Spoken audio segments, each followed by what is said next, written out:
بسم الله الرحمن الرحيم. السلام عليكم ورحمة الله وبركاته. ازيكم عاملين ايه؟ يا رب تكونوا بخير. يوم 4 مارس نزلنا انتظروا هبوط حتل البيتكوين عند 70,000. طيب ما تيجوا نشوف ليه احنا قلنا كده.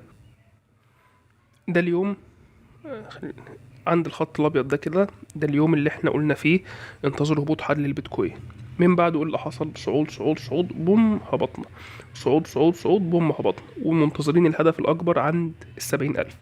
طب ليه احنا قلنا الكلام ده؟ بص يا سيدي، بيتكوين لما بدأ يتحرك من النقطة دي، هي اللي ادت القوة الكبيرة للبيتكوين بفجوات سعرية كبيرة قوي لحد ما كونا قمة 107,000. طيب من قمة 107,000 بدأ يحصل ايه؟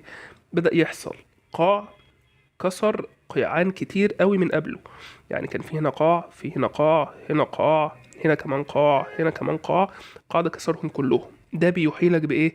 إن في حصل عندنا تغير لشخصية السوق. ان السوق بدل ما كان صاعد بيشاور عقله هنصعد ولا هنهبط. يجي الكلام ده يتأكد بايه؟ ان احنا عملنا قمة جديدة اعلى من القديمة، بس دي مش قمة تحتسب، لا دي قمة اسمها سحب سيولة. سحب سيولة القمة اللي من هنا، لان اغلب الناس كانت معلقة اوردرات بيع من هنا من عند ال 108,000. نقوم احنا عاملين قمة جديدة ضاربين الاوردرات دي كلها ستوب لوس ونبدأ نهبط.